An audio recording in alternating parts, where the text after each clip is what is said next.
dia pecah. Lepas tu bahagian ayat pertama, ayat paling ke-6 bahagian pertama. Ancaman terhadap orang yang mengurangkan sukatan dan timbangan. Bahagian kedua, ayat 7 hingga 17 menerangkan keadaan orang-orang yang durhaka pada hari kiamat, keadaan dia pada hari kiamat. Bahagian yang ketiga, ayat 18 hingga 28 yang menjelaskan keadaan orang-orang yang berbakti pada hari kiamat, orang yang taat pada Allah. Dan bahagian akhir saya susung ayat 29 hingga 36, iaitu ejekan terhadap orang-orang mukmin di dunia dan balasannya di hari akhirat. Ada 4 bahagian. Okey, kita dah habis bahagian yang pertama, iaitu tentang orang-orang yang mendapat ancaman daripada Allah Subhanahu Wa Taala, iaitu mereka yang mengurangkan, yang curang dalam jual beli, mengurangkan sukatan dan timbangan. Di mana mereka ni kita dah bincang tu, mereka ingat mereka tidak akan kembali kepada Allah. Mana mereka tak yakin tentang hari kiamat. InsyaAllah pada malam ni kita bincang bahagian yang kedua. Dan ayat 7 hingga patut 17, tapi di sini saya buat 7 hingga 10 dulu.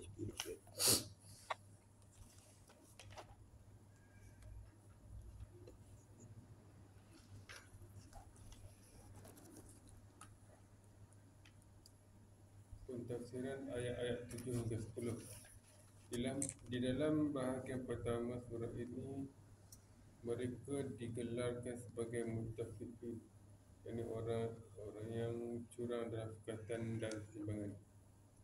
Tapi dalam bahagian kedua ini, mereka digetar dengan pujian penderaka kerana bahagian ini telah memasukkan mereka ke dalam golongan orang yang menderhaka. Bahagian ini menceritakan kedudukan mereka di sisi Allah, keadaan hidup mereka di dunia dan balasan yang menunggu mereka di hari kiamat setelah mereka dihidupkan kembali. Tidak sekali-kali begitu, sesungguhnya buku amalan penderhaka itu adalah tercatat dalam daftar sijil.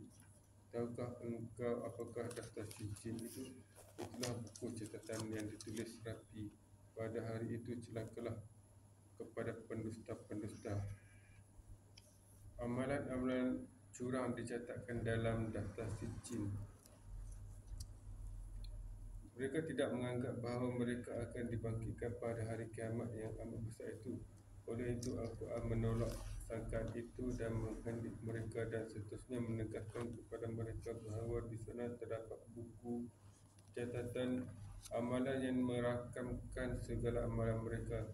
Di samping itu, Al-Quran menentukan di mana tempat tersimpannya buku itu untuk menguatkan lagi keterangan itu, dan seterusnya menjanjikan mereka dengan balasan kecelakaan pada hari dibentangkan buku catatan amalan mereka kelak. Tidak sekali-kali begitu, sesungguhnya buku amalan penderhaka itu adalah tercatat dalam daftar sijil.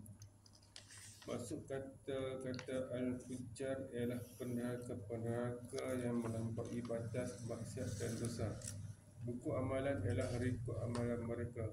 Kita tidak tahu hakikatnya dan kita tak pula disuruh untuk mengetahui hakikatnya. Ia merupakan urusan gaib yang kita tidak tahu, melainkan sekadar untuk diceritakan oleh Allah dan tidak lebih dari itu. Menurut Al-Quran, di sana ada buku amalan dan daftar sijil. Kemudian diiringi dengan pertanyaan biasa Al-Quran untuk menimbulkan kehebatan. Tahukah engkau apakah daftar sijil itu? Di sini yang ditanya akan merasa bahawa perkara itu amat besar dan di luar kefahaman ilmu pengetahuannya. Tetapi pertanyaan ini dijelaskan dengan firman-Nya. Sesungguhnya buku amalan penderhaka itu adalah tercatat dalam daftar sijil. dalam ayat ini ia menentukan tempat buku amalan itu walaupun tidak diketahui manusia. Penentuan ini melalui sarana menambahkan keyakinan adanya buku amalan itu, dan inilah sarana yang dimaksudkan di sebalik menyebut hakikat ini sekadar ini sahaja dan tidak lebih dari ini. Kemudian Al-Quran kembalikan pula menerangkan sifat buku amalan orang-orang yang menerangkan itu dalam firman-Nya. Itulah buku catatan yang ditulis rapi, yakni selesai ditulis dengan sempurna, tidak akan ditambah dan dikurangkan sehingga dibentang kepada hari kiamat yang amat besar itu. Jika demikian buku amalan itu, maka pada hari itu celakalah kepada pendusta. Okey, terang sikit.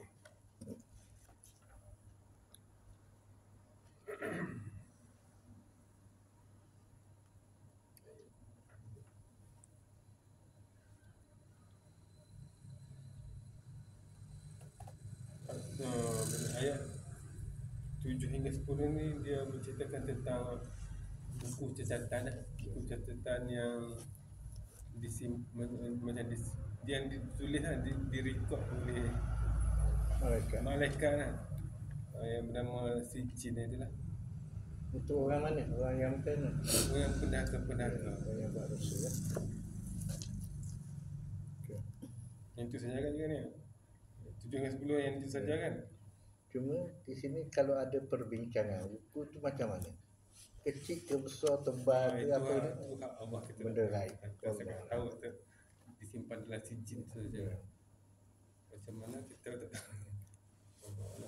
Jadi bukan seluas mata memandang. Mana? Buku Tak dia. tahu ada hujah. Kalau ada hujah, Seluas mata memandang. ada hadis ke dalam Nanti Quran tak kena ada. yang dikatakan. Kena perhatian. Kalau kita fikir semua macam mana. Mesti banyak.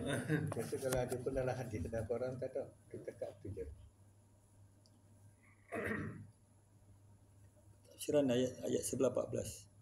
Setelah itu Al-Quran menerangkan perkara yang didustakan itu dan hakikat para pendusta itu, iaitu orang-orang yang mendustakan hari balasan, dan tiada yang sanggup mendustakan hari itu melainkan setiap orang yang melampau batas dan berdosa. Apabila dibacakan kepada ayat-ayat kami yang mengejek semua ini dongeng-dongeng orang zaman purba, keterlaluan dan dosa itulah yang mendorongnya membohongkan hari kiamat dan berkelakuan biadab terhadap Al-Quran apabila ia mengejek ketika dibacakan ayat Al-Quran kepadanya. Semua ini dongeng-dongeng orang zaman purba. Ini disebabkan kerana terdapat dalam Al-Quran kisah-kisah umat zaman dahulu yang diceritakan Allah dengan tujuan untuk memberi pengajaran dan contoh teladan, yang juga untuk menunjukkan undang-undang Allah yang tetap dan tidak pernah meleset. Itu undang-undang yang menghukum manusia dengan tepat, teratur dan tidak dapat dihindari mereka. Perkataan yang lancang dan pendustaan ini diiringi dengan kenyataan mengkedik dan menyangkal dengan keras. Yang ini tidak sekali seperti yang dikatakan mereka. Apabila hati dikarati dosa, segala penyelewengan boleh berlaku. Kemudian Al-Quran mendedahkan sebab kelancangan dan pembohongan mereka juga sebab kelalaian mereka dari kebenaran begitu jelas, juga sebab kegelapan matahari para pendusta itu.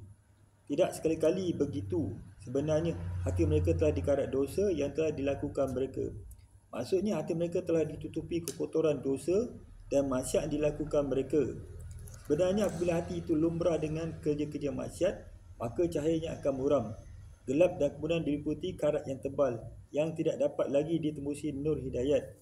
Sifat kepakaannya perlahan hilang sedikit demi sedikit dan akhirnya menjadi lemah dan terus mati. Menurut riwayat Ibnu Jarir At-Tamizi, An-Nasa'i dan Ibnu Majah dari berbagai-bagai saluran, dari Muhammad Ibn Al-Ijlan, dari Al-Qawqa Ibnu Hakim dari Abu Saleh, dari Abu Hurairah, dari Nabi Muhammad SAW sabdanya, apabila seorang hamba itu mengerjakan satu dosa, maka timbullah dalam hatinya satu topok karat yang hitam. Andainya ia bertaubat dari dosa itu, maka hatinya kembali bersih dari karat itu. Dan jika dosanya bertambah, maka topok karat hitam itu pun akan bertambah besar. Apabila seorang hamba melakukan suatu kesalahan, maka digoreskan di dalam hatinya satu tumpuk karat yang hitam. Jika ia meninggalkan dosa itu dan meminta ampun serta bertaubat, maka hatinya kembali bersih dari karat itu. Dan jika ia kembali mengerjakan dosa, maka tumpuk karat itu akan ditambahkan lebih besar hingga akhirnya menutupi seluruh hatinya. Itulah karat yang telah diterangkan Allah dalam firman-Nya. Tidak sekali-kali begitu. Sebenarnya hati mereka telah dikarati dosa yang dilakukan mereka. Ujar Al-Hasan Al-Basri, itulah dosa yang berlapis-lapis yang menyebabkan hati menjadi buta dan terus mati. Demikianlah keadaan golongan penderaka yang mendustakan hari kiamat. Dan inilah sebab menjadikan mereka penderaka dan pendusta. Kemudian Al-Quran menyebut sebahagian dari kesudahan mereka pada hari kiamat yang besar itu, iaitu kesudahan yang sesuai dengan sebab yang telah menjadikan mereka pelampau dan pendusta.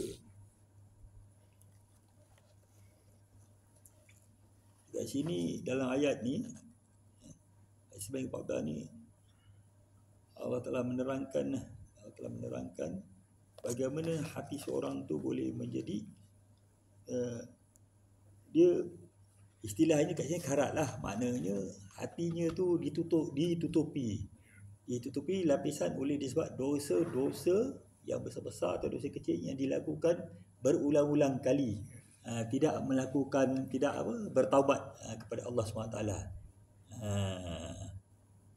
Itu antara yang gambaran yang diberi oleh Allah SWT lah dalam ayat 14.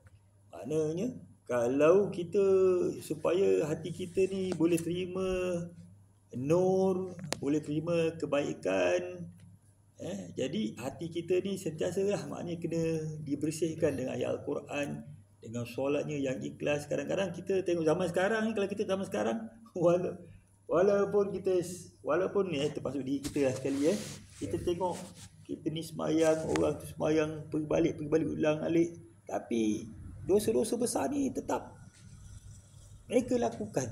Maknanya sedangkan solat tu mencegah daripada kita melakukan kemaksiatan, kemungkaran, tapi mungkinlah ada perkara-perkara yang tak habis lagi kita urusan Allah Ta'ala tu. Sebab tu solat kita ni tak menjadikan kita ke arah yang baik, jadi lebih yang teruk lagi. Tak mustahil pada zaman sekarang ni, kalau kita tengok pun kadang-kadang orang-orang yang ada title tu pun dia masih lagi fitnahnya, masih lagi cakap yang tak tabayun, tak cari maklumat yang tepat, sebar-sebarkan. Begitu juga lah apatah lagi yang tak ada title ni kan. Jadi bila dia tengok orang atasnya macam tu, orang bawah ni lagi terikut, termasuk pun diri kita kadang-kadang. Jadi tak heran lah. Walaupun sebab tu kata semayang balik-balik ni belum janji lagi boleh masuk syurga, hanya daripada Allah SWT je. Sebab tu kadang-kadang dalam bulan puasa tu dia ada perbezaan dia. Kita 10 malam pengampun, malam maghfirah tu kan. Tu kadang-kadang bila ada juga saya dengar, maknanya kita beristighfar minta ampun, tapi dosa-dosa kecil ni, tapi yang maghfirah atau pengampunan sebenarnya yang akan melupuskan dekat dalam kita punya buku daftar tu, delete habis. Dia delete. Yang tu yang kita hendak sebenarnya. Sebab bila dia terpaparkan nanti tidak ada benda tu, maknanya Allah Ta'ala sembunyikan. Sebab tu Allah Ta'ala dalam hadis bila kita menyimpan orang punya aib tu, insya-Allah Allah Ta'ala akan simpan aib kita di akhirat tu. Yang ni yang kita nak sebenarnya.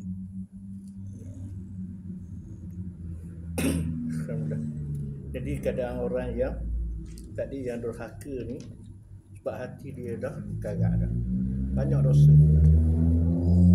berlapis-lapis sehingga kagak dah. Kita takut sampai khatamallahu ala qulubihim. Kita takut sampai Allah kunci mati, tering hati tu. Allah kunci mata, telinga tak guna dah. Tengok pun saja, dengar pun saja, hati pun gelap tu dah. Obat dia balahum adzabun azim, bagi mereka azab yang pedih. Obat dia azab. Sampai dekat Allah kunci dah mati hati tu, dia akan diazab di akhirat. Di antara sebab apa dia jadi gitu? Sebab dia tak yakin dengan hari pembalasan, waktu penyakit. Sebab tu dalam tabiat Rasulullah di awal Mekah, tabiat keimanan dipanggil. Mereka Mekah akidah, penekanan akidah. Yang pertama, keyakinan kepada Allah. Yang kedua, keyakinan pada hari akhirat. Itu Rasulullah tanam pada zaman Mekah. Jadi kalau longgar pegangan tu, dia akan buat dosa, banyak dosa. Korang pun dia gabung ayat ni. Ya. Biasa dia hari jumpa baik dia gabungkan ayat ni. Iman kepada Allah dan kepada hari akhirat. Itu tarbiyah. Pengambilan tarbiyah ni akan menyebabkan rosak dakwah kita. Itu buat benda-benda lain tu lebih pada iman kita. Kalau tanya apa dia tarbiyah keimanan, itu mendekatkan hati dengan Allah, yakin dengan Allah, kemudian yakin dengan janji akhirat. Itulah yang Rasulullah buat di Mekah. Bila berlaku kekuatan iman, akidah macam tu, bila hajat berhijrah, senang dia. Tak sayang dah tinggal rumah apa-apa. Hajat pergi perang, senang dia. Harakan Arab, tua je baju-baju dia. Buat benda, hajat setelah hati dah bulat pada Allah, yakin tentang kehidupan akhirat. Itu penawar pada kita untuk kekuatan iman kita. Okay. Jadi kalau baca Quran tak ada apa, tekan dulu kebesaran Allah, takut pada Allah. Satu lagi, hari akhirat, tekan dulu dalam hati kita. Okey, teruskan dia. Ayat 15 hingga 17. Tidak sekali-kali begitu. Sesungguhnya pada hari kiamat kelak mereka akan terhijab dari Tuhan mereka. Kemudian mereka akan masuk ke dalam neraka yang menyala-nyala. Kemudian dikatakan kepada mereka, inilah azab siksa yang kamu dustakan di dunia. Hati mereka telah dihijabkan oleh maksiat-maksiat dan dosa-dosa menyebabkan tidak mempunyai perasaan terhadap Tuhan. Akibat maksiat dan dosa inilah hati mereka menjadi gelap dan buta di dalam hidup mereka. Kerana itu kesudahan dan balasan yang setimpa di akhirat ialah mereka diharamkan dari nikmat memandang wajah Allah yang maha mulia. Mereka dihalang dari nikmat kebahagiaan yang agung itu. Ini iaitu satu nikmat yang hanya dikurniakan kepada orang-orang yang berjiwa suci, bersih dan jernih, hening, yang wajar dibukakan hijab yang terbentang di antaranya dengan Tuhannya. Inilah orang-orang yang disifatkan Allah dalam surah Al-Qiyamah. Pada hari itu wajah-wajah orang-orang mukmin berseri-seri, memandang kepada Tuhannya. Balasan dihijabkan dari Allah itu merupakan satu kesiksaan yang mengatasi segala kesiksaan yang lain. Satu penafian nikmat yang mengatasi segala penafian yang lain. Satu kesudahan yang amat malang bagi seseorang manusia yang mendapat sifat-sifat insaniahnya dari sumber perhubungannya dengan Allah. Oleh itu, apabila ia dihijabkan dari sumber ini, maka hilanglah sifat-sifat sebagai insan yang mulia dan jatuhlah ia ke darjat yang rendah yang wajar dimasukkan ke dalam neraka. Kemudian mereka akan masuk ke dalam neraka yang menyala-nyala. Dan di samping azab neraka, ia diseksa pula dengan azab kecaman yang lebih pahit dari azab neraka. Kemudian dikatakan kepada mereka, inilah azab seksa yang kamu dustakan di dunia. Okey, terima kasih. Okey, ini dia ini di antara bahagian kedua di antara nikmat, iaitu melihat Allah SWT, yang merupakan puncak segala nikmat. Maknanya masuk syurga tu orang kata dah, apa yang disampaikan kepada kita satu nikmat yang besar. Tapi nikmat melihat wajah Allah ini dengan adalah satu apa nama ni, orang kata ibu sekali nikmat lah. Maknanya kita dapat satu kebahagiaan yang amat besar. Maknanya kalau itu bahagian ketiga. Kalau bahagian kedua ni nak cerita tentang kadang orang yang berdusta. Macam mana iaitu kadang dia? mereka ini akan dimasukkan dalam api neraka yang menyala-nyala. Inilah azab yang amat berat lah, kita dah nak bayangkan dengan apa yang kita boleh fikirkan. Jadi maknanya, dan khususnya maknanya Allah nak tunjukkan pada waktu itu, inilah azab yang sebenar yang kamu dustakan dulu masa di dunia dulu. Jadi inilah buktinya. Apabila berlaku di akhirat itu, inilah buktinya. Maknanya bukan satu benda yang khayalan ke main-main ke, yang tidak dipercayai sama ada orang yang buat dosa, dan juga mana orang Islam pun orang yang berdosa. Dulu tak percaya. Untuk yakin. Ha. Bila hari tu, orang depan mata dah. Tengok mata lendai dah dia. Itulah orang yang dosa, orang yang derhaka pada Allah. Dan mereka dihijabkan dengan Allah. Mana putus, tidak ada penyambung dia dengan Allah. Putus tu. Jadi tidak dapat rahmat. Apa-apa tak ada kebaikan langsung. Dan tidak akan dapat nikmat yang besar macam kata itu melihat Allah. Nikmat paling besar sekali di hari akhirat. Lain nikmat kecil kehidupan yang sederhana tu nikmat yang lain. Nikmat yang paling tinggi sekali dah melihat wajah Allah. Macam mana ni? Macam mana? Melihat wajah Allah. Allah Akbar. Di akhirat dia dapat. Macam mana?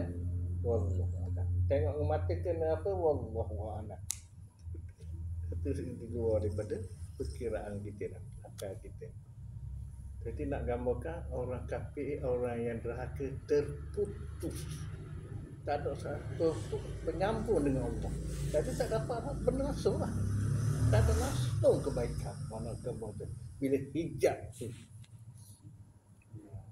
Dia macam cerita mana zaman Nabi Musa kan dia buat. Yang apa dia Nabi Musa nak tengok Tuhan kan, yang bukit Ya. betul cerita betul kan. Al-Quran. Ada Mula Nabi Musa nak nak tengok. tengok lepas tu tak mampu bagi Ya. tak mampu. Kemudian kawan dia pula nak tengok. Kena pula sekali lagi. Kawan dia nak tengok. Deginya. Nabi Ibrahim tak nak yakin pada hari akhirat boleh hidup balik ni. Allah buat kan? Nabi Ibrahim. Kisah Nabi Ibrahim. Dia nak yakin pada hari akhirat. Pada hari kebangkitan, nak bangkit, nak hidup semua manusia ni. Allah ajar suruh buat. Ambil burung. Okay. Titik kan. Macam mana? 4 ekor burung. Terbang balik yang Potong. Okey. Letak atas Beza. 4 buah bukit. Seru. Burung tu mari balik. Orang mati dah. Hancur dia. Tu dalam kisah Quran cerita. Sebab Nabi Ibrahim nak, ya Allah, tunjukkan bagaimana aku nak ya. Keyakinan aku tentang kebangkitan. Aku dah tahu dah yakin tapi nak juga tengok. Tu Allah ajar dia. Nabi Musa nak tengok Tuhan. Cuma Nabi Isa pula bila dah minta makanan tu, tapi Allah Taala janji dah kalau kau tetap kufur juga kau akan seksa paling azab sekali. Nabi Isa rupanya dua tu, Nabi Musa dengan Nabi Isa tu makanan turun daripada langit. Manusia itu ada. Tak pasti tak mahu tu. Nikmat tak jawab kerja dia makanan dia. Nak makan bawang, nak makan cacang untuk dia Nabi Musa. Ini itulah deginya Allah nak beritahu pada tentang manusia ni yang degil-degil semua. Okey. Kita dah belajar tentang orang yang durhaka pada Allah di hari akhirat dia macam mana. Okey, kita masuk yang ke 3 lah. Ni kita sambung minggu depan yang 3 lah. 18 minggu depan. Ya. 18 hingga berapa ni? Saya kata tadi? 36. Ayat surah 36. Lepas tu, ni bahagian yang 3. 18 sampai 26 lah. Ajar orang tak bisa seri. 18 hingga 28. 28. Ingat balik ya. Bahagian pertama 1 hingga 6. Ayat 1 hingga 6. Bahagian yang kedua 7 hingga 17. Bahagian yang ketiga 18 hingga 28. Ada dalam antara situ je. Bahagian yang keempat tentang ejekan terhadap orang yang mukmin, orang mukmin. 29 hingga 36 habis. Kita sambung minggu depan tu. Termasuk apa kisah manusia.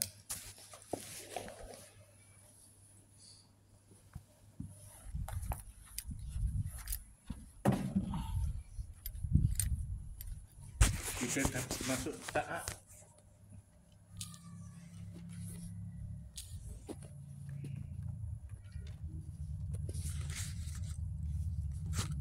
taat dan hukum syar'i.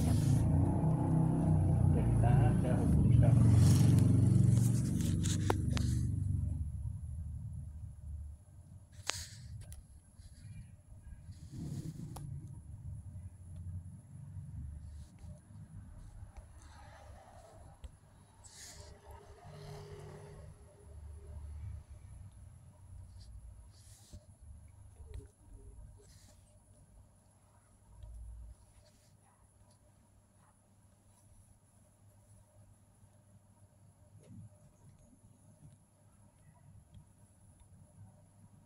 Udah je. Usul apa? 114, 111. 9. 100 Buang tajuk apa ni? Bab 7 tu. Tujuh kan? Saya mesti main syak-syak empat yang. Sebelum bayar. taat dan hukum syarak. Saya mesti Taat dan main. hukum syar'i. Okey. Saya mesti mau main syak-syak bai'ah kan. Sebelum ni kan. Lepas tu. Sebelum bayar. Taat dan hukum syar'i. Tak ada lepas bai'ah tu kan. Mana? Okey. Sebelum masuk rukun bayar. Hukum bai'ah. Sebelum masuk rukun bayar ada Tu. taat dan hukum syar'i. Oh, hukum bai'ah. Okey. Ding dah. Kan? Tak ada hukum syarak. Sebelum mesti lepas. Sebelum lepas. Ada lepas ni. Lepas ni ada hukum sisi Lepas. hukum ni. Lepas tu. Tak ada hukum syarak ni. Bismillah. Tak ada hukum syarak. Taat artinya menurut perintah. Apabila taat tidak berlaku, maka maksiat dan fitnah akan menggantikan tempatnya. Bagi seorang mukmin, bibit-bibit fitnah itu pada mula mungkin tidak begitu jelas sehingga ia tidak merasai kewujudan fitnah itu kecuali setelah ia benar-benar terjadi. Oleh yang demikian, ia wajib berhati-hati dalam segala tutur katanya, perbuatannya dan tindak tanduknya supaya semua perbuatan-perbuatan tersebut tidak mendatangkan fitnah kepada orang-orang yang beriman. Memberi ketaatan ini kepada yang berhak adalah wajib selama ia tidak termasuk dalam perkara maksiat atau perkara yang boleh membawa maksiat, sebagaimana firman Allah yang bermaksud, wahai orang-orang yang beriman, taatlah kamu kepada Allah dan taatlah kamu kepada Rasulullah dan kepada ulul amri, ini orang-orang yang berkuasa dari kalangan kamu. Kemudian jika kamu berbantah-bantah, berselisihan dan sesuatu perkara, maka hendaklah kamu mengembalikannya kepada kitab Allah dan Al-Quran dan sunnah Rasulnya, jika kamu benar-benar beriman kepada Allah dan hari akhirat. Yang demikian adalah lebih baik bagi kamu dan lebih elok pula kesudahannya. Surah An-Nisa. Diriwayatkan dari Abu Hurairah radhiyallahu anhu bahawa Rasulullah SAW bersabda, maksudnya, barang siapa yang mentaatiku berarti ia telah mentaati Allah Subhanahu wa taala. Barang siapa yang mendahului aku berarti ia telah mendahului Allah Subhanahu wa taala. Barang siapa yang mentaati amirku berarti ia taat kepadaku, dan barang siapa yang menderhakai amirku berarti ia menderhaka terhadapku. Imam Bukhari telah meriwayatkan sebuah hadis dari Anas bin Malik yang berkata, Rasulullah SAW bersabda, dengarlah dan taatlah sekalipun yang dilantik untuk menjadi ketuamu itu seorang hamba Habsyi yang hitam. Satu riwayat yang lain dari Ibnu Abbas menyebut bahawa Rasulullah SAW bersabda, sesiapa yang melihat sesuatu yang dibencinya pada amirnya, maka hendaklah ia bersabar kerana sesungguhnya tidak seorang pun yang memisahkan diri dari jemaah walaupun sekadar sejengkal kecuali ia mati dalam keadaan jahiliah. Dalam satu riwayat disebutkan bahawa Rasulullah SAW bersabda, sesiapa yang memisahkan dirinya dari ikatan jemaah sekadar sejengkal, sesungguhnya ia telah menanggalkan ikatan Islam dari tengkuknya. Imam Bukhari juga meriwayatkan hadis dari Abdullah bin Umar yang menyebabkan Rasulullah SAW bersabda, dengar dan taat adalah wajib atas setiap orang Muslim dalam perkara yang ia suka atau benci selama ia tidak disuruh berbuat maksiat. Apabila ia disuruh berbuat maksiat, maka tidak wajib lagi apabila disuruh berbuat maksiat, maka tidak wajib lagi ia mendengar dan mentaati.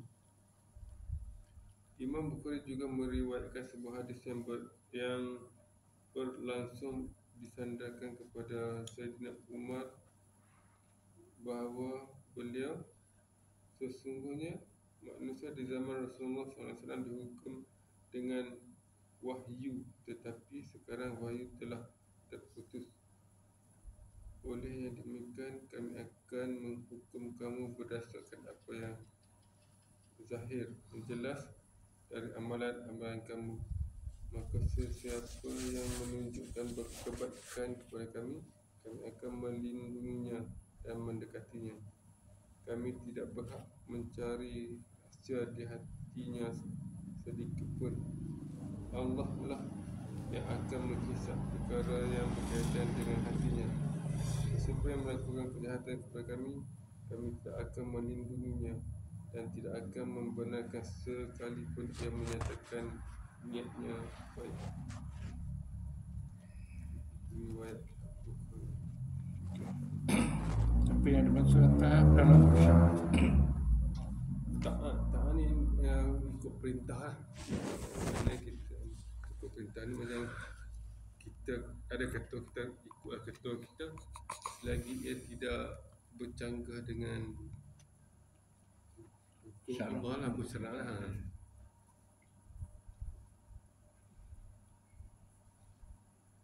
Dalam ni tengok apa ni, banyak apa yang dah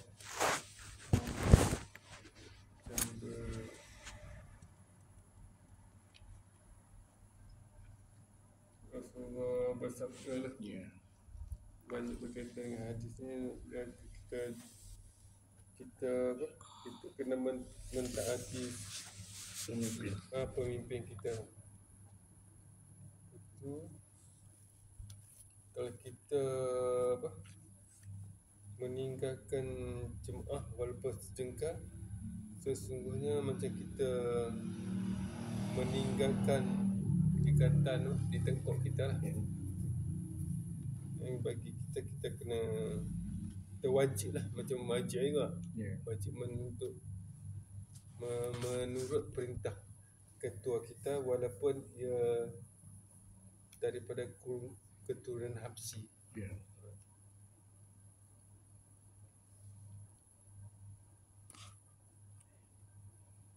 Mana walaupun tidak suka, kita wajib kena taat, kecuali dalam perkara yang siap. Apa yang saya nak umur kata apa dia Pak? Kerana dia selagi dia boleh nampak bukan berkaitan dengan hati, dia boleh menjalankan hukum ke atas orang tu lah. Kalau berkaitan hati, maknanya Allah saja yang boleh menghukum apa. Dia tak ada nampak. Ya, zaman Rasulullah ada apa-apa turun wahyu. Allah kata setelah Rasulullah tak ada apa, wahyu dah terputus, cara mengata kita hukum yang zahir. Kalau molek zahir dia, moleklah, berarti terserah pada Allah. Okay? Sebab tu al-halal yang kata Allah dah jubah aku tu, kata dia tu kufur. Allah dan jubah aku. Kufur kata dia. Suruh taubat dia tak mau. Hukum guna. Hatimu Allah ada. Mutumu dengan Allah. Itu nak khabar di situ. Jadi persoalan sekarang ni yang mesti orang faham ni, benda ni orang tak bincang. Taat kepada pemimpin yang telah dilantik secara sah. Ni dia. Mengikut peraturan undang-undang Datuk Seri Anwar. Dulu Muhyiddin dilantik secara sah. Kita wajib taat dia dalam perkara yang makruf. Ismail Sabri pun kita kena wajib tak dalam perkara makruf. Tapi oleh kerana sistem demokrasi jahiliah ni, sistem demokrasi jahiliah, jadi boleh lawan. Faham? Tidak hajar pada kita, boleh lawan. Sebenarnya boleh tegur. Dalam Islam ni bukan lawan, tegur. Macam mana pun Nabi kata kena bersabar. Kalau dia jahat macam mana Tak pun. boleh angkat pedang, tak boleh angkat senjata. Tak istilah boleh. dia. Tu. Macam ni lah, tak boleh. Tapi oleh kerana sistem jahiliah demokrasi ni kutuk lagi macam-macam. Jadi itu benda dosa-dosa belaka tu. Jadi kita kena hati-hati bab ni. Boleh tegur ni ya. Sebab zaman sekarang ni memang betul zaman fitnah. Ya. Tapi dalam Al-Quran tu Allah telah menjelaskan bila kita terima sesuatu berita daripada orang yang fasik ni, apatah lagi orang tu bukan Islam, ini orang fasik ni. Kan? Maknanya kita Tabayun. kena berhati, tabayun dah maknanya. Cek dulu. Tapi sekarang ni yang bercakap ni orang fasik. Yang menerima tu orang ustaz tu. Orang Jadi ini jadi terbalik tu Tuan Haji tu. Ya. Yang bawa berita tu orang fasik, contohnya Bapa Romo kan, dia orang fasik. Tapi yang boleh terima berita ni orang ustaz-ustaz tu. Lepas tu dia ustaz-ustaz tu pula buat kesimpulan membenarkan benda-benda ni. Padahal benda tu tak betul. Jadi itu yang bahaya zaman sekarang ni kita. Oh. Sebab tu dalam keadaan ni kita kena dari sudut hukum ni kita tahu. Contoh, bila perjanjian yang dibuat oleh Anwar Ibrahim, PM kita dengan Amerika, Trump. Tak? Kita kena terima. Walaupun kita tak setuju. Sebab telah diiktiraf sebagai ketua kita. Satu lagi tu Haji, sebab kita kena bersangka baik. Sebab apa? Di dalam kabinet tu ada menteri-menteri agama, ada timbalan menteri agama. Mereka pun memberi usul cadangan kan. Maknanya mungkin perkara tu memberi banyak manfaat kepada rakyat. Dia tak selagi tak merosakkan akidah. Maknanya itu yang Dibolehkan. Kita kena ikut. Itu pada pandangan dia. Sebab kita dah latih terima dia sebagai ketua. Okay? Walaupun kita tak setuju dia jadi ketua, tapi oleh kerana dilatih secara sah, kita kena terima. Itu kena faham. kena faham dia. Kita faham tak begini. Kita tak terima apa yang tak setuju dengan Anwar ni. Tak. Tapi bila dilatih secara sah, kita kena terima dia sebagai ketua kita. Faham tak? Dia ketua negara lah maksudnya. Ketua Amir. Amir. Nabi kata, Mungkin Amir. dia berdosa, mungkin dia silap. Ya. Tapi silap kita tegur. Kita kena, Ketaatan tu masih tak boleh Tak boleh. tarik. Ya. Orang kata ibarat kata berbaiat dengan khalifah lah. Ya. Seolah-olah macam begitu lah. Tapi oleh kerana tidak ikhtiar sebagai ketua, sebagai khalifah, ketua yang tertinggi kerajaan Islam, maka peribadi itu tak berlaku. Kita hanya terikat dengan perlembagaan dia. Masih lagi penembakan yang Jadi sekarang ni kita pun kena jaga-jaga kok. Kita ni ada benda kita tak setuju lah dia. Tapi dia ada dosa, dia kena tanggung dosa itu. Sebab selagi dia dilatih secara sah, sehingga berlaku pilihan raya. ni kalau nak kira gitu tak ada sebenarnya demokrasi. Apa yang berlaku pada parti PAS tak sepatutnya duk demo nak jatuh itu. Tak boleh lah. Tak boleh lah, maknanya demokrasi yang ada dia seharusnya menegur. Ya. Pertahankan yang ada tapi bukan nak jatuhkan dia, lantik dia pula jadi. Ya. Itu maknanya Canggah Rasulullah tu.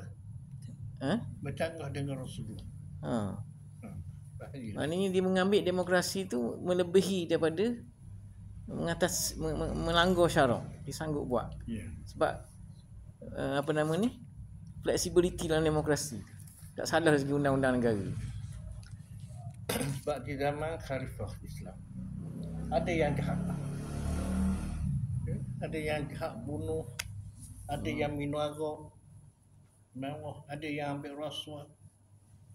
Tapi rakyat dia dilatih secara sah, kena taat ke dia dalam perkara yang Tapi kalau dia ajak minum arak sama, tak boleh lah. Dia ajak ambil buat rasuah tak boleh lah. Dia jangan ikut lah. Tapi orang dia buat tu dia tetap akan tanggung dosa. Kita kena faham boleh. ya, sikit nak faham tu. Sebab Tok Guru pun ada ulah kan dulu. Maknanya demokrasi ni luas, bukan setakat mengundi. Demo pun benda tu halal dalam demokrasi. Maknanya pada dia boleh. Kena ada batas syarak. Dengan dalam demokrasi, apa-apa pun batas syarak tak ada. Kena ada batas syarak. Tak boleh angkat sampai senjata. Kita hanya dalam demokrasi ini kita boleh beri pandangan, kita boleh jatuh, tapi mengikut undang-undang. Okay. Sekarang dia nak jatuh ikut pintu belakang. Sebab tu dia boleh, pada dia halal benda kita buat atas dulu. Dari sudut demokrasi tak apa. Selagi orang tu boleh daripada benda bilangan kursi dia kecek lah apa-apa. Dia sudut demokrasi dia boleh beritahu. Tak ada sudut hukum salah. Nak ikut hukum kan nak ikut demokrasi. Kalau dalam artikel perlembagaan itu Haji yang kita faham maknanya dia buat secara eksternal luaran ni dia kumpul ahli parlimen, itu dia bawa dalam parlimen, dia buat suara. Okey, siapa sokong? Kat situ maknanya dalam artikel tu memang ada. Maksudnya boleh. Ada tiga perkara situ boleh. Selain daripada itu, untuk jatuhkan di luar pada parlimen tak boleh. Seperti apa yang buat sekarang ni lah. Turun-terus demo tu tak boleh. Tak boleh. Tak ada. Walaupun perlembagaan. Walaupun perlembagaan Malaysia. Perlembagaan Malaysia ni dia ada tiga cara je yang Perdana Menteri boleh turun. Contohnya kan macam itu dia mengundi itu undi untuk berkaitan dengan perbelanjaan 2026 kan. Mereka beranggapan mereka ada sokongan lebih daripada kerajaan. Sekarang tapi bila belah undi Pembangkang kalah. Kerajaan tetap 120 juga. Sebenarnya dia nak uji tu sebenarnya ia lepas-lepas tak pernah berlaku tau. Sebab perbelanjaan tu yang pertama sekali dia nak lepaskan ni emolumen gaji-gaji kaki tangan dulu ni. Tapi itu sebab dia. Kalau yang tu pertama kalau kalah maknanya Anwar Ibrahim Mutari dia tak ada pilihan, maknanya dia menghadap Agung berubah ataupun Agung penasihat dia supaya dia tak tahu supaya benda ni tak merugikan, tak membalikkan. Itu cara pertama boleh. Cara kedua yang macam beritahu tadi lah, ada kongsi-kongsi ahli parlimen apa tu dia buat dalam parlimen. Selain daripada itu untuk menjatuhkan Perdana Menteri yang kerajaan memang tak boleh. Sebab dia di luar parlimen. Kalau pendahaka tu baru dalam Islam hukum pendahaka. Baru. Memang bunuh aja dia, hukum dia bunuh. Memang. Tapi kita kena kelabu asap belaka. Jadi kita macam ketua pemimpin penanti tadi macam boleh amai, boleh ikut dang dia. Sebenarnya tak boleh. Sebab tu walaupun dia berdemo pun sekalipun, dia dalam demo tu ada peraturan dia. Pertama, kau tak boleh bawa anak kecil. Yang kedua, kau punya kata-kata kau kena jaga. Sebab itu kesalahan yang lain tu menghina. Lepas tu dalam tu kau tak boleh confront dengan gang poli apa semua sebab melanggar, melawan. Ada hukum-hukum ada tu. Itu yang diorang terlepas kadang-kadang. Itu yang kena tarik, itu orang kata zalim sebenarnya, itulah sebenarnya. Dia ada akta polis tu kan, akta tu menghalang kita orang awam bertugas. Itu maksudnya tu menghalang kita orang bertugas.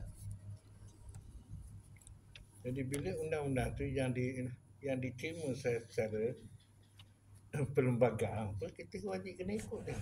Kalau tidak punahan habis. Peraturan yang telah ada walaupun bukan kerajaan Islam, peraturan tu yang telah disepakati kita kena ikut. Kecuali peraturan yang bercanggah dengan hukum. mengikut kemampuan kita pula nak berhadapan dengan mereka tu. Sebab itu masa Trump datang tu, ketua poli dah nasihat dia jangan buat sembarang, sebab dalam istilah dia orang ni kekebalan politik, kekebalan diplomatik tu Haji. Maksud dia begini, kalau penembak dia tepat, tembak tepat tu, dia tembak tu, Tak salah. dia tak salah. Ya, betul. Yalah, sebab tu ketua poli dia dah beritahu awal, jangan buat Ramai kuku apa ni semua lah. main-main. Sebab Penembak penembak tepat tepat dia dia tu bagi. memang dia akan tembak. Sebab dia nak melindungi presiden dia. Jadi kalau dia tembak, rakyat tu boleh nak cakap apa? Ya. Dia tu kebak. Tak salah dia. Dia tak salah dia. Begitu juga bila kita kat luar negara macam tu lah. Sebab tu yang lepas tu kita punya tentera seorang ada nak buat rokok kat sana tuan-tuan, dekat Amerika. Ya. Tapi disebab ada kekebalan diplomatik tu, tentera tu bila dia bawa balik sini, memang kena hukuman. Kat sana dia tak boleh. Orang sana tak boleh ambil tindakan. Tak ada dekat. Negara sana tak ambil tindakan, tapi dia dibawa balik sini, ambil tindakan, terus buang. Mungkin masuk penjara tu, Allah Alam. Hakim kita. Tuan pula untuk undang-undang antarabangsa kita telah di Kearifan Wang. Dan lewatkan sedap asal tangguh dengan Islam nautan dah Jadi sebab tu kita ni walaupun kita bukan orang bawah sekalipun memang kena faham undang-undang. ya. Maknanya kalau nak ajak demo apa semua kita kena tahu hak kita, tak boleh kan. Boleh dengan tak boleh. Langgar je tak ada siapa nak tolong. Ya, Tengok kes-kes sekarang ni. Contoh macam RSB tu kan. Buat RSB, kerja RSB kan. Tengok disebabkan fanatik sangat, tak suka sangat. Habis segala-galanya. Orang itu kena buang. Tindakan memang kena tu. Apa orang nak jalan? Buat siasatan betul, siasatan boleh masuk penjara. Yang masalah dia orang value pula dosa. Oleh kerana politik dia buat salah, kita pergi value pula, kita dosa. Tu masalah dia, kadang keliru dah sekarang ni. Semoga Allah pilih kita je supaya kita nampak benda-benda ni.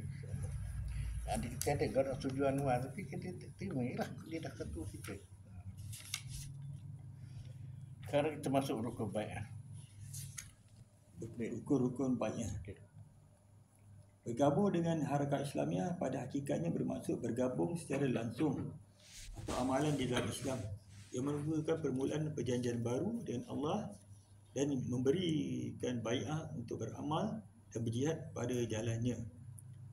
Syahid Imam Hasan Al-Banna telah merumuskan tentang rukun-rukun bai'ah dengan berkata, rukun bai'ah kita semuanya 10. Larilah ia dengan sebaik-baiknya. Pertama, faham. Kedua, ikhlas. 3, amal. 4, jihad. 5, berkorban. 6, taat. 7, tetap pendirian. 8, tegas. 9, kesedaran. Yang ke-10, percaya. Kemudian Imam Hasan Al-Banna mentafsirkan rukun-rukun di atas satu persatu.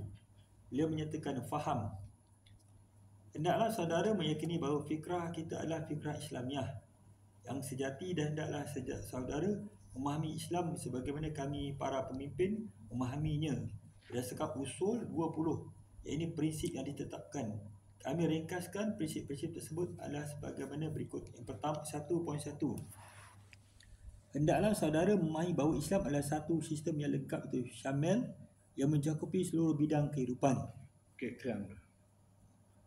Pertama, maknanya ini berkata ni maknanya lengkap tu maknanya mempengaruhi dalam kehidupan kita sepanjang hayat kita lah, daripada segi aspek muamalah ke, daripada segi aspek perkahwinan ke, daripada aspek sembahyang apa semua, maknanya dah lengkap tu. Sebab apa yang Nabi bawa tu semua dah lengkapnya. Dia dekat. Itu dah maknanya tidak ada tambahan, tidak ada kurang maknanya. Dalam Islam ni ada belaka. Kita tak boleh nak lari dalam kehidupan kita daripada hukum Allah.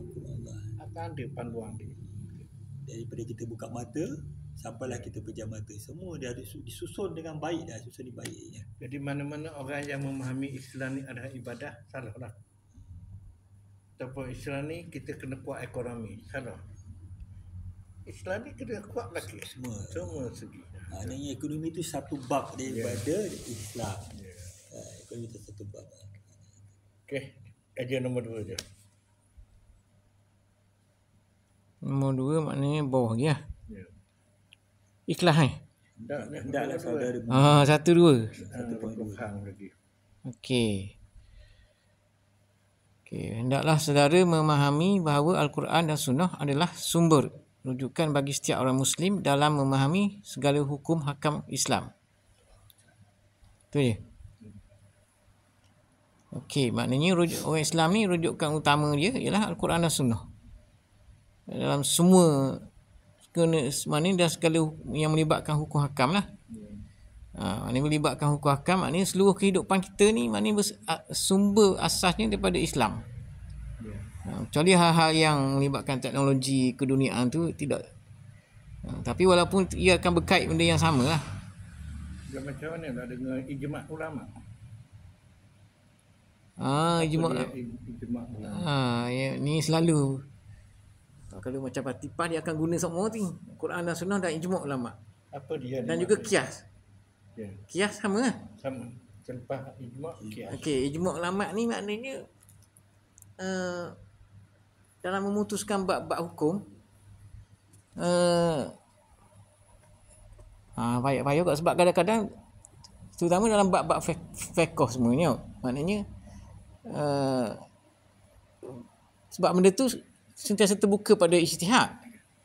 Jadi adakah berlaku ijma'? Ya, ijma' ulama ni tak ada seorang ulama yang bakal. Itu maksud ijma'. Kalau ada seorang dua, tak panggil ijma'. Sekarang ni berlaku ke tidak? Berlaku. Contoh lah. Sosialis. Fahaman sosialis. Semua ulama kata haram. Bercanggah dengan Islam. Tak ada seorang pun ulama kata sosialis ni tak bercanggah dengan Islam. Kapitalis. Semua tak ada seorang ulama kata kapitalis tak bercanggah dengan Islam. Itu ijma' lah. Ijma'. Kalau ijma' ni tak ada seorang pun bakal. Kalau ada yang bakal dipanggil, ramai orang yang kata tu ada juga bakal. Dipanggil jumhur ulama. Kebanyakan ulama. Ya, beza. Kebanyakan ulama dipanggil jumhur. Okey, maknanya bila ijma' ni maknanya dia boleh maknanya hukum tu mutlak lah, qat'i lah. Ya, qat'i. Maknanya tak boleh kita lawan lah, maknanya berdosa lah. Berdosa sebab dia tidak ada dalam Quran, tidak ada dalam hadis. Benda tu Kalau jumhur ijtihad satu belaki ulama berpakat. Okey, jumhur lah. Betul, ijma' lah. Okey, maknanya kalau jumhur ni dia tidak mutlak lah. Tak. Contoh bab qada sembahyang. Sebagian ulama kata wajib qada sembahyang. Sebagian ulama tak ramai kata tak wajib qada sembahyang. Itu jumhur ulama. Jumhur ulama.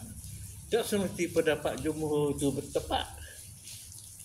Sebab benda khilaf, benda tu bercanggah pendapatnya. Ijma' ni tak canggah pendapat lagi. Okey. Orang yang nak ikut, tambah ikut yang jumhur, dia ada hujah, tak ada. Okey, kalau dalam parti ke dalam persatuan dianggap kumpulan ulama tu dianggap jumhur ulama ke ijma' ulama? Keputusan daripada dia orang ni. Dua dah mengaku tu Syiah ni. Orang itu pegang ni Syiah. Buat tu Syiah. Dalam majlis syura ulama. Ya. Ulama dia lah. Ya. Dia ulama dia saja yang putus, tidak melibatkan ulama di luar daripada parti. Itu dia syura di zaman Rasulullah. Semua orang berbagai bidang masuk dalam syura tu. Bidang ekonomi, orang yang mana perang apa, buat keputusan. Sebab bila nak buat keputusan, mengambil kira semua segi. Bukan dapat sudut hukum je. Tak tahu. Okey. Maknanya dia tidak sekatan atas nama parti. Ya. Kalau nak ke apa? Jumhur lah. Kita mungkin setakat Malaysia boleh dikira ijma' tak lah tau. Ijma' ni maknanya satu benda-benda macam tadi, benda-benda yang besar. Seluruh dunia, semua ulama yang diiktiraf okey. Jangan orang ngaruk tu. Jadi di Malaysia ni boleh katakan jumhur lah. Mana? Jumhur. Tapi bila di Malaysia ni salah dah. Kategori ulama dia dah salah dah. Kadang-kadang dalam tabligh ustaz pun dia panggil ulama juga. Ya, salah dah. Apa kategori ulama kita?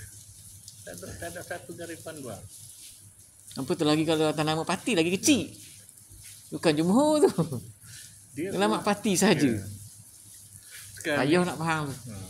ulama ni bukan orang yang bidang agama saja. Tu lagi payah lah. Ya. Sebab Ulama ni orang alim. Dalam Ya, bidang ya. teknologi dia alim. Ulama. Bidang ekonomi dia alim dan dia pakar dan ulama. Sepatutnya ulama-ulama berbagai bidang duduk dalam majlis syura. Bukan kita majlis syura orang-orang agama saja. Bukan nak kata pondok ni, nak pecah negara. Itu klik gudah je. Payah tak dapat sebab sekarang ni masa COVID tu hari, Ya. bila ulama-ulama dia jemput ni panel-panel daripada orang yang pakar-pakar dalam bidang kesihatan ni. Dia nak minta pendapat. Dia keluarkan daripada aspek agama, yang ni keluar daripada aspek kesihatan manusia. Lepas tu dia tengok kat mana batas dia yang boleh jadi harus, mana yang boleh haram, mana yang boleh jadi. katakanlah keputusan vaksin. Kita ke ijma' tu kita tak nak lawan. mana? Vaksin tu kira kalau kerajaan Malaysia mewajibkan. Tengok. Tak, aku dah kata. Kecuali kita ada bukti yang sungguh-sungguh. Bukan dengar-dengar cakap. Kita pakar dalam bidang tu. Contoh dia. Kita pakar dalam bidang tu. Contoh, dalam bab qada sembahyang. Tak. Semua ulama berhujah wajib qada. Tapi ada ulama sebagian ni dia ada hujah dia. Dengan ilmu dia tinggi dia boleh contoh. Bila dia kata ulama yang kata wajib qada sembahyang ni hutang dengan Allah wajib kena bayar. Okey. Bermakna bila kita tinggal sembahyang kita berhutang dengan Allah. Okey. Wajib kena qada. Ulama yang kata dak wajib qada ni tu bukan hujah tu. Itu orang yang bernazar. Bukan hujah orang tinggal sembahyang. Nampak? Orang bernazar Ni wajib dia kan? tak tunai wajib nazar. Dia berhutang dengan Allah. Jadi tak boleh nak kias kepada tinggal sembahyang. Tinggal sembahyang ni maksiat, dosa. Itu besar. Ya, orang bernazar tak dosa. Cuma dia tidak Bayar nazar, dia kena wajib bayar. kalau dia dapat tunai. Kalau dia bayar nazar terlepas ha. Okey. Kalau Kalau okey, kalau dia tak ni bayar nazar, macam katakanlah dia dah boleh nak dosa ni. dosa kan. Kalau dia mampu, dia tak bayar juga dia berdosa. Kalau dia mampu tunai, dia tak tunai dia. Kalau dia mampu, dia mampu dia tidak bayar, dia berdosa. Kalau dia tak mampu dia nak tunaikan, mudah Allah ampun dia. Sebab dia tak mampu. Okey. Lagipun menazar tu tidak bermula daripada niat dia sendiri. Bukan dia maksiat. benda Kerana hukum. orang tinggal sembahyang dia melakukan maksiat. Okey. Jadi bila melakukan maksiat kita boleh qada, Buat pula. boleh buatlah mana. Sebab bila ulama kata bila wajib qada macam tadi bila wajib tunaikan nazar, bila dia buat lepaslah, tak dosa lah. Okey. Tapi dalam bab sembahyang bila kita qada, ulama yang mewajibkan qada dia kata masalah Allah terima tak terima aku tak tahu. Tapi wajib qada. Jadi situ longgar dah. Dia tak boleh beri satu Yeah. ketepatan. Bila orang tu qada, dia terlepas dosa. Dia tak dapat ketepatan. Boleh tentu. Belum Kalau tentu. Allah dah ampun. Mudah-mudahan Allah ampun. Jadi tak hukum tu tak kuat apa tak? Hukum qada tu tak kuat lah. Kalau dia dapat buktikan bila orang qada dosa dah dia selamat. Okey. Kan ini tidak boleh. Dia kata masalah tu pulang pada Allah. Orang yang wajib, orang yang ada wajib qada ni buat dosa, mungkin tak ampun dengan Allah. Bila pun dosa, minta ampun dan membuat banyak kebajikan. Bila minta ampun, nak Allah terima, mungkin tak boleh buat dah. Berazab tak buat dah. Dan jangan buat. Kalau boleh buat lagi, Allah tak terima. Bukan ampun dah taubat nasuha tu. Main je dia. Tapi hak mudahnya orang itulah bab isap okok ah. Mana? Bab isap okok. Majoriti ulama mengatakan haram. Masuk orang sains ah. Ya, ulama mana yang kata tak haram? Ulama Tak dengar. majoriti Bakar. Ha? Terengganu rokok tak haram tau. Majoriti haram. Terengganu Selangor haram. Tak rokok Selangor. Terengganu tak haram. Ada Dia bagi fatwa Terengganu tak haram. jadi maknanya tapi majoriti dunia Ulama mana yang kata tak haram? Sebenarnya ulama kata tak haram, tapi minoriti. apa dia? Tebu ulama tu apa hujah dia? Sandarkan merokok tu pertama bahaya kesihatan, Ya. yang kedua membazir tu amalan syaitan tu. Okey. Haram tu. Itu haram. Jadi maknanya sekarang ni ada orang walaupun bukan ijma', maknanya digunakan hujah tu supaya tak hisap rokok lah. Jika haram. Dia dah kuat tak bila orang tanya. Bila ayat Quran jangan kamu capakkan diri kamu ke arah kebinasaan. Okey. Hukum dia berdosa. Okey. Jadi rokok tu binasa tak orang isap rokok? Tak semua. Dia tahu tak semua. Dia tunjuk kajian sains. Kajian sains Mungkin tak segera. Tak isap rokok lalu. tak segera. Jadi kajian sains